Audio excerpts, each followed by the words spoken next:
یہ بلوچستان میں کافی تشویشناک صورتحال ہو چکی ہے اور اب ہمیں لگ رہا ہے کہ نو گو ایریا بنتا جا رہا ہے. کیا اس میں کوئی صداقت ہے؟ دیکھیں چیلنجنگ سچویشن تو ہے، اس میں کوئی دو رائے نہیں ہے. اور چیلنجنگ سچویشن کیا ہے کہ مین سٹریم پاکستان کا انٹیلیجنشیا ہے، پولیٹیکل کلاس ہے، اسٹیبلشمنٹ ہے، اس کا جو ڈائگنوسس ہے بلوچستان ایشو کا، اس میں بڑے ڈائیورجنٹ ویوز آ رہے ہیں اور وہ پولز اپارٹ ہیں. لوگوں کو سمجھ نہیں آ رہی ہے کہ کیا یہ گریوینس کی وجہ سے ہم اس سچویشن کا سامنا کر رہے ہیں یا اس کا تعلق جو ہے کسی آئیڈینٹی پالیٹکس کے ساتھ ہے. یہ دو مین تقسیم جو ہے اس کی میں آئیڈینٹیفیکیشن کروں گا، جس کی وجہ سے اس کی جو پروگنوسس ہے، جو اس کے لیے سلوشن ہے، اس میں بھی کنفیوژن ہے کہ اپروچ کیا رکھی جائے. تو جب تک ہم اس کا صحیح تجزیہ نہیں کر پائیں گے، صحیح ڈائگنوسس نہیں کر پائیں گے، تو میرے خیال میں اس کے حل کی بات جو ہے نا وہ اسی لیے پرولونگ ہوتی جاتی ہے. تو کون کرے گا وہ بات اپنا حل کے لیے؟ وہ ڈائگنوز کون کرے گا؟ آپ لوگ ہیں نا، تمام وزرائے اعلیٰ جو آئے آج تک وہ بلوچستانی کے تھے، گورنر جو تھے بلوچستان کے تھے، آپ سارے سردار ہیں وہاں کے.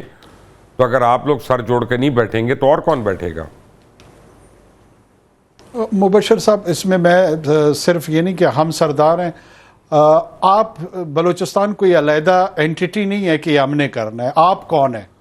آپ کیا پاکستان کے شہری نہیں ہیں اور بلوچستان پاکستان کا ایک آدھا حصہ نہیں ہے؟ یہ جو اپروچ ہے نا کہ ہم نے کرنی ہے ایکسکلوڈ کر کے، یہ بھی پارٹ آف دا پرابلم ہے. یہ 25 کروڑ لوگوں کا مسئلہ ہے، ان سب نے مل کے کرنا ہے. اس میں میری بھی کردار ہو سکتا ہے، ذرا زیادہ ہو، آپ کا کم ہو، یا کسی اور کا وہ اکارڈنگلی اس کی کنٹریبیوشن ہو، لیکن یہ کلیکٹیو اونرشپ سے ہوگا. جب تک آپ کلیکٹیو اونرشپ نہیں کریں گے، ایک فریجائل نیشنل آئیڈینٹی کو لے کر ہمارے پاس اسی طرح کے چیلنجز آئیں گے.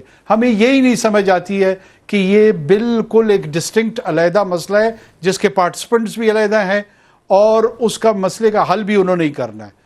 ایز اف پرابلم یہ ہے نا کہ جب ہم کرتے ہیں تو ہم پہ اعتراض ہوتا ہے کہ جی آپ کیوں ہمارے مسئلے کا حل کر رہے ہیں، ہم بلوچ ہیں نا، ہمیں کرنے دیں. اور دوسری بات میں آپ کو چلیں let me rephrase the question, let me rephrase it totally. آپ کو میں ایک ایگزامپل دیتا ہوں پنجاب کی. پنجاب میں آج تک 17 وزیر اعلیٰ اور گورنر جو ہیں وہ ساؤتھ پنجاب سے آئے، اور 17 وزیر اعلیٰ اور گورنرز یہ ساؤتھ پنجاب سے آئے. Speaker national assembly south Punjab سے آیا، ایک صدر پاکستان ساؤتھ پنجاب سے آئے.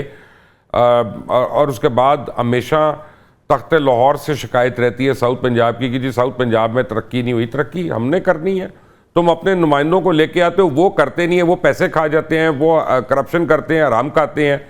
الزام ہم لوگوں پہ آتا ہے، لاہور والوں کے اوپر یا اسلام آباد والوں کے اوپر. تو بلوچستان میں بھی جو احساس محرومی ہے وہ دور تو وہاں کے لوگوں نہیں کرنا نا. ہم تو آپ کو سپورٹ کر سکتے ہیں، ایڈ دے سکتے ہیں، ہم اس کے لیے پریولیجز ہم کریٹ کر سکتے ہیں، ناٹ مور دین دیٹ. اچھا، let me respond to this. اب لگ یہ رہا ہے کہ آپ نے اس پریزمپشن پہ بات کر رہے ہیں کہ یہاں پہ احساس محرومی ہے، وکٹم ہوڈ ہے، اور اس محرومی کی وجہ سے یہ لوگ کھڑے ہو گئے ہیں، لہٰذا اس کا حل بھی وہاں مقامی لوگوں کے پاس ہے کہ مقامی قیادت گورننس میں ٹھیک ہو، نسبتاً ایماندار ہو اور وہ ان مسائل کا حل کرے.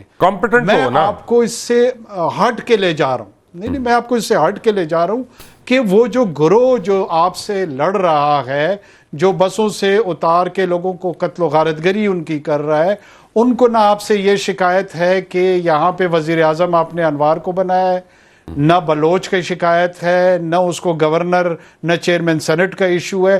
یہ ان لوگوں کا ایشو ہے جو یہ سمجھتے ہیں کہ بلوچستان میں وکٹم ہوڈ کی وجہ سے یہ ریزنٹمنٹ کے تحت لوگ کھڑے ہوئے ہیں.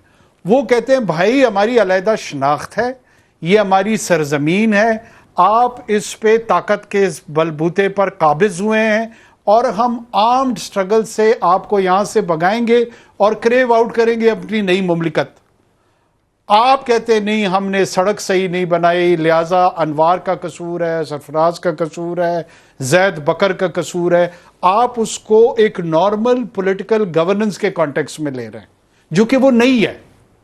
اچھا، یہ کہنے کا میرا قطعاً مقصد یہ نہیں ہے کہ گورننس پور ہونی چاہیے، گندی ہونی چاہیے، پیسوں کا ضیاع ہونا چاہیے، وہ بالکل درست ہونا چاہیے، لیکن اس کا اس انسرجنسی سے ایز سچ کوئی لینا دینا نہیں ہے، ادر دین دس کہ ایٹ ٹائمز ان کو کنڈیوسو انوائرمنٹ مل جاتی ہے، فٹ سولجر ذرا زیادہ مل جاتے ہیں، یہ اس کی انڈائریکٹ ڈیویڈنڈ کے طور پہ ان کو ضرور ملتا ہے، یہ میں ایگری کرتا ہوں، لیکن ان کا جو کور ایشو ہے وہ اپنے آپ کو ایک بلوچ کلچر، شناخت، سرزمین کی نیشنلزم کے حوالے سے آئیڈینٹیفائی کرتے ہیں اور اس کے لیے آرمڈ سٹرگل کو درست سمجھتے ہیں۔ پرسوں میں نے ایک دوست کو چینل 4 کی 1986 کی ایک گھنٹے کی ڈاکومنٹری بھیجی ہے، جس میں سردار عطا اللہ مینگل صاحب ہیں، میر غوث بخش بزنجو صاحب ہیں، اکبر ایس احمد اس وقت کمشنر سبی ہیں، ان تمام لوگوں کا 1 گھنٹے کا ڈاکیومنٹڈ انٹرویو ہے۔